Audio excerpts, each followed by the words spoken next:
발솜입니다.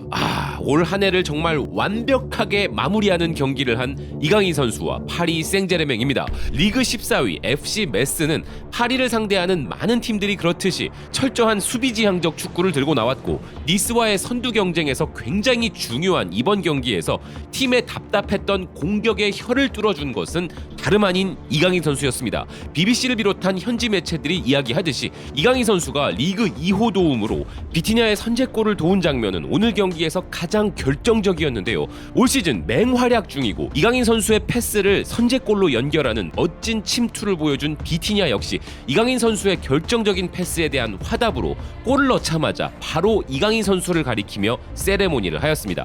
음바페의 수비를 끌고 나가는 움직임과 비티냐 선수의 완벽한 침투, 그리고 절묘한 왼발 크로스는 거의 예술 작품이었는데요. 현지 매체들 역시 이강인 선수에게 극찬을 보내고 있습니다. 컬처 PSG는 이강인은 오늘 결정적 패서였다 전하고 있으며, 유로스포츠 역시 전반의 교착 상태를 이강인이 후반 들어서자마자 흔들었다면서 이강인이 비티냐에게 선제골을 도운 후 경기의 템포가 달라졌다 전하고 있습니다. PSG 토크 역시 비티냐의 선제골 장면에 대한 이강인 선수의 비중을 언급하며 두 선수의 합작에 대해 주목했는데요. 사실 현지에서 이번 시즌 시작하면서 비티냐와 이강인 선수 간의 포지션 경쟁을 예상하기도 했었는데, 지금 현지에서는 이 두 선수의 공존이 엔리케 감독의 전술의 핵이라는 이야기가 더 많이 나오고 있는 상황입니다. 두 선수 모두 볼을 지키고 연계하는 데 있어서 팀 내 최고 수준이다 보니 엔리케 감독의 경기를 점유하고 장악하는 축구에 뺄래야 뺄 수 없는 선수들이라는 것이죠. 포르투갈 대표팀의 중원이자 출중한 능력을 가진 선수와의 호흡은 이강인 선수에게도 큰 도움이 되는 부분입니다. 유럽과 프랑스 매체들 역시 오늘 이강인 선수의 플레이에 높은 평가를 해주고 있는데요. 유로스포츠는 오늘 자신의 25번째 생일을 자축하는 멀티골을 기록한 음바페를 최우수 선수로 선정하면서 그런 그의 평점 8점과 똑같은 팀 내 최고 평점 8점을 이강인 선수에게 부여하였습니다. 골닷컴 역시도 선제골의 주인공 비티냐와 함께 평점 7점을 부여했는데요. 에너지가 넘치고 창의적인 플레이를 잘 해냈으며 비티냐에 대한 그의 어시스트는 정말 훌륭했다 평가하였습니다. 나인디미닛 역시도 팀에서 두 번째로 높은 평점을 부여하면서 전반전에는 다소 조용했지만 후반전 오른쪽에 위치한 그는 상대에게 혼란을 주는 움직임과 날카로운 패스로 상대 수비를 무너뜨렸다 평가했는데요. 특히나 오늘 이강인 선수의 경기가 정말 통쾌했던 것은 현지 매체인 RMC 스포츠의 혹평이 있고 난 이후의 경기였다는 점이었죠. 그런데 재밌게도 오늘 경기 이후에 RMC 스포츠가 보도한 기사를 보면 이번 경기의 가장 중요한 변곡점은 바로 이강인의 후반 위치 이동이었다고 전하고 있습니다. 아직까지 이강인 선수에 대한 일말의 의심을 품고 있기에 더 잘해야 한다는 냉정한 기사를 전한 매체에게 제대로 돌려주는 환상적인 플레이였는데요. 엔리케 감독이 이강인 선수에게 가진 믿음이 입증된 모습이었던 것이죠.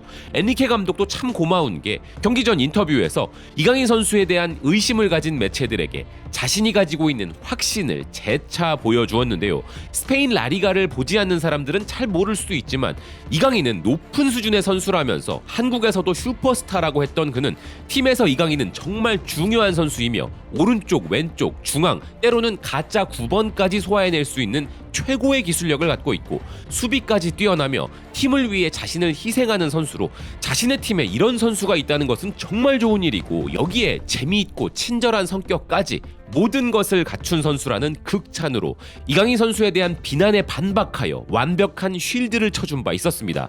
최근 파리 라커룸이 매우 엄격하게 돌아간다는 것이 기사가 될 정도로 엔리케 감독은 립서비스를 함부로 날리는 감독이 아닌데요. 그가 이강인 선수의 실력을 진심으로 믿고 자신의 축구에 정말 중요한 선수라고 생각하기에 이런 말을 한 것이죠. 그리고 오늘 경기 이후 인터뷰에서도 이강인 선수에 대한 질문에 또 한 번 멋진 표현을 써준 엔리케 감독입니다. 그는 오늘 이강인 선수의 패스가 좋았다고 그냥 칭찬한 것이 아니라 이강인에게 이런 어시스트를 하는 건 쉬운 일이다 라고 평가한 것인데요. 상황만 주어진다면 언제든 완벽한 패스를 넣어줄 선수라는 것을 잘 알기에 그리 놀랍지도 않다는 것이죠. 또한 엔리케 감독은 하프타임 이후 후반 후반에 이강인의 위치가 변한 이유가 무엇이냐는 질문을 받았는데요. 질문 자체가 이미 이강인 선수의 위치 변화가 오늘 경기의 핵심이었음을 드러내고 있었죠. 이에 대해 그는 이강인 선수를 비롯한 파리 선수들의 다재다능한 멀티 포지션 능력을 자신은 좋아한다고 답변하였는데요. 전반전에 득점이 나오지 않는 답답한 상황이 이어질 때도 이강인 선수는 정말 훌륭한 역할을 해냈었습니다. 경기를 보신 분들은 아시겠지만 전반 왼쪽 미드필더로 선발 출장한 이강인 선수는 상대는 더 물러날 곳이 없을 때까지 물러나 있고 점유율은 높았어도 다소 답답한 경기를 해나간 파리 생제르맹의 선수들 중에 가장 안정적으로 볼을 연계하고 간혹 멋진 공간 패스까지 선보였던 것은 물론 멋진 하프 스페이스 돌파 움직임까지 끊임없이 가져가는 모습을 보여주었는데요. 이 장면에서 떠오르는 팀은 바로 토트넘이었습니다. 토트넘 현상이 일어나고 있는 장면이었던 것이죠. 이강인 선수가 멋진 장면을 만들어낼 수 있는 돌파를 가져가도 마치 토트넘의 우도기가 그러하듯 패스를 넣어주는데 장점을 가진 윙어가 아닌 바르콜라와 함께하다 보니 좋은 장면을 만들어낼 패스가 들어오지 않았던 것이죠.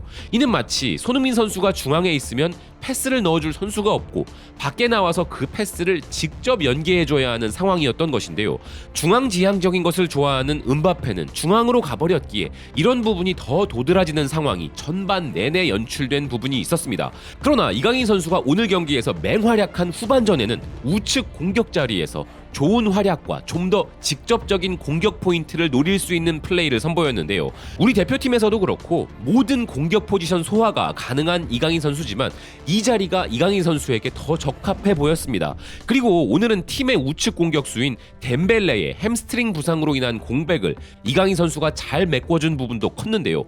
덴벨레는 정말 대단한 돌파형 윙어인 것은 맞지만 요즘 팀에 대한 불만이 상당히 많다고 하며 현지에서는 그의 이적 이야기까지 계속 등장하고 있는 상황입니다.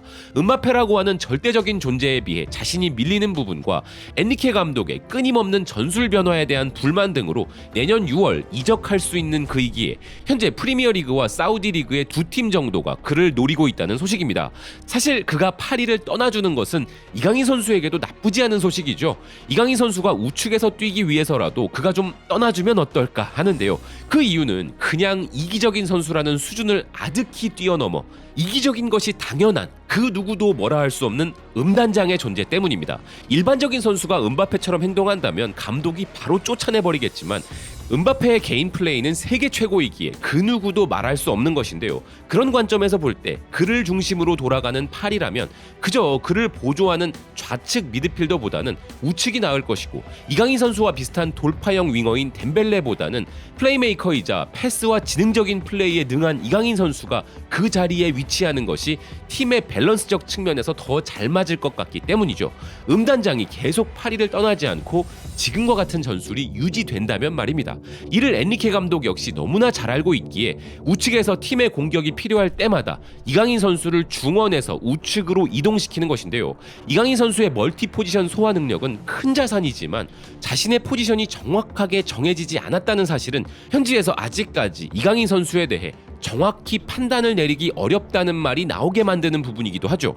여기에 엔리케 감독은 매 경기 다른 전술과 선발 라인업을 들고 나오는 변칙적인 팀 운영을 하고 있기에 더 그런 부분이 부각되고 있는 것입니다. 이강인 선수의 멀티 포지션 능력이 장점이 되는 것은 분명하지만 이강인 선수가 앞으로 더 많은 활약을 하는 데에는 장단점이 모두 존재한다는 것인데요. 아직까지는 찌라시성이기는 하지만 스포르트를 비롯한 유럽 매체들이 이강인 선수가 프리미어리그 여러 스카우터들의 관심 대상이라는 루머를 전하고 있는데 괜한 이유로 그런 건 아니겠죠. 이런 소식의 긍정적인 면은 이강인 선수의 실력이 유럽 내에서 최정상급으로 평가받고 있다는 것을 증명한다는 부분인데요. 팀에서 아직 자신의 포지션을 완벽히 잡았다고 하기엔 무리가 있어도 엔리케 감독의 총애를 받고 있는 시점에서 유럽 명문팀을 떠날 이유는 전혀 없지만 엔리케 감독이 우측 공격수 자리에 이강인 선수를 고정시켜 주었으면 하는 개인적 바람은 있습니다.